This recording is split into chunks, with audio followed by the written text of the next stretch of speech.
تو اپنے نظر سے نظریہ بنا کے کیا کر رہا ہے؟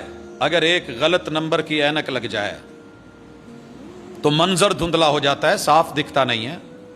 اگر تیرا نظریہ غلط ہو گیا ہے تو تجھے کیسے صاف دکھے گا؟ رات ہے رمضان میں، رات ہے آخری عشرے میں، رات ہے لیلۃ القدر کی، رات ہے مبارکہ، رات ہے لیلۃ القدر، فضیلت ہے خیر من الف شہر، اور تو نے اس کا نمبر ہی بدل دیا ہے۔ ہم نے اس کو ڈالا تھا 9ویں مہینے میں، آپ نے اٹھا کے 8ویں میں ڈال دیا۔ ہم نے رکھی تھی رمضان میں، آپ نے اسے شعبان میں جا کر کے پیدا کر دیا۔ ہم نے اس کی فضیلتیں رکھی تھی لیلۃ القدر کی، اور تو نے اس کا نیا نام رکھ کے شب رات بنا کے اس کو یہ فضیلت دے دی، تو پھر تجھے کوئی پوچھنے والا تو ہے ہی۔ حضرات، اگر رات کو آپ تیاری کریں اور صبح پیپر یہ ذہن میں ہو کہ میتھ کا ہے، اور صبح پتا ہو کہ پیپر انگلش کا ہے، جب وہاں جائیں تو پھر پتا چلے، تو تیری جاگی ہوئی رات اس وقت تجھے تکلیف دیتی ہے کہ یہ مجھ سے کیا ہوا۔ دھوکہ نہ کھائیے۔ اہل السنہ والجماعہ کے عظیم علماء نے، محدثین نے، فقہا نے، اور جب ہم یہ بات کرتے ہیں تو بہت سوچ سمجھ کے کرتے ہیں، مبالغتاً نہیں ہوتی۔ ساری زندگی لگے رہیے۔ امام ابو حنیفہ رحمۃ اللہ علیہ کی زندگی میں جتنی بھی 15 شعبان کی راتیں آئی ہیں، آپ ان میں قیام، ان میں یہ ساری چیزیں نہیں ثابت کر سکتے کسی بھی صحیح سند کے ساتھ، تو پھر کیوں ڈٹے ہوئے ہیں؟ امام مالک رحمہ اللہ مدینہ میں مسجد نبوی میں بیٹھ کے پڑھانے والے، امام دار الہجرہ کی پوری لائف میں موطا لکھ ڈالی، کوئی آپ کو ایک روایت نہیں ملے گی۔ امام شافعی کتاب الام لکھی، اس حوالے سے کوئی روایت میسر نہیں ہوگی۔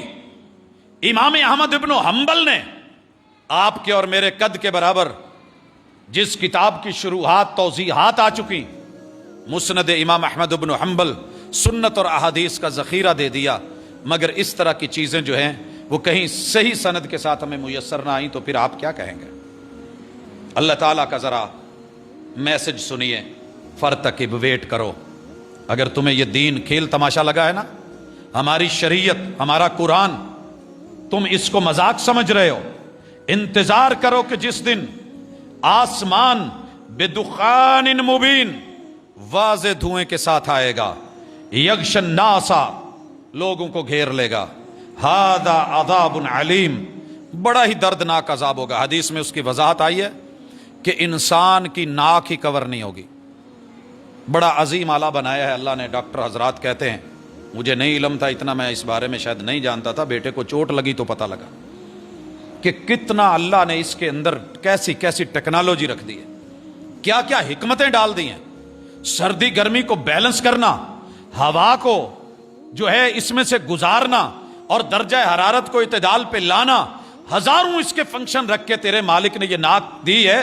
حدیث پاک میں آتا ہے یہ دھواں ایسا ہوگا کہ نزلہ اور زکام کی شکل میں، چھینکو کی صورت، انسان پکڑا جائے گا اور بڑی تکلیف میں ہوگا۔ لوگ سمجھیں گے کہ دھند ہے، فوگ یا سموگ ہے۔ اللہ کہتے ہیں ھذا عذاب علیم، یہ بڑا دردناک عذاب ہے۔ تب چیخیں گے۔ پھر اللہ حالت بیان کرتے ہیں، کہیں گے ربنا اکشف عنا العذاب، اللہ یہ عذاب ٹال لے، انا مومنون، جس رات کو تو رات کہتا ہے ہم اسی رات کو مانتے ہیں۔ مت بھولیے گا کہ سیاق کیا ہے، سباق کیا ہے۔